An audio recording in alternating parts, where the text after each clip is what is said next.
The jig worm is truly back to the basics. Have fun, catch a lot of fish. The jig worm is always in my arsenal. You know, jig worm has been around a long time, and it's just back to the basics. It's basically a jig head and a ribbon tail worm. You know, we're running a 7-inch ribbon tail power bait worm, scent impregnated.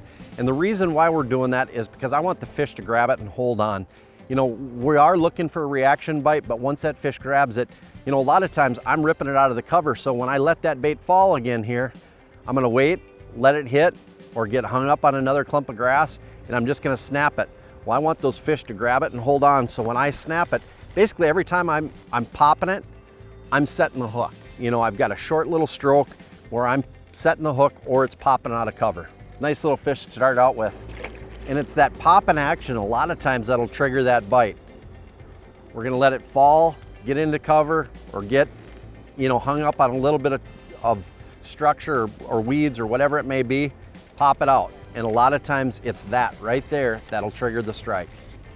You know, the other thing I really like to do with this particular setup, you'll notice I'm running a fluorocarbon leader again, 8-pound fluorocarbon, and I've gone down to an 8-pound nanofill. The reason why I like the nanofill, I'm throwing a fairly light jig because I want to be able to move it through that cover. I want a slow fall. I want it to fall into that cover, jerk it out, have that slow fall again. But one of the things I really like about the nanofill, I'm running nanofill crystal. Reason being is a lot of times I can detect that bite through watching my line. Well, the white line really on top of the water shows up really well, and I'm able to watch it. There's a fish right there. You know, this fish isn't very big, but that was just a prime example of what I was doing.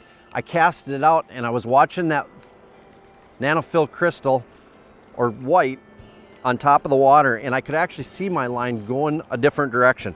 So it really contrasts to the top of the water really well. I'm able to detect those bites just by watching my line, and a lot of times I can feel the fish before they feel me. You know, in this particular situation, we've located that weed line in that 11 to 12 foot.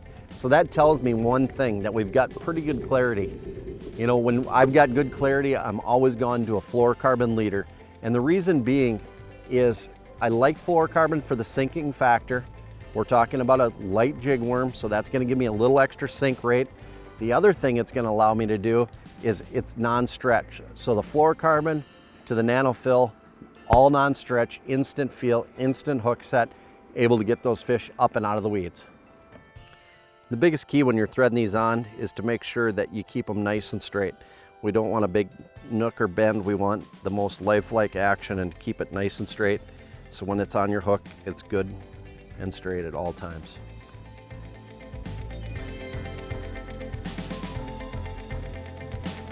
There we go.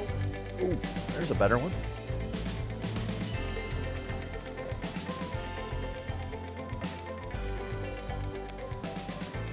You know, the jig worm can be a deadly technique. Next time you're on the water, drop your shaky head, give the jig worm a try. Bring back a classic.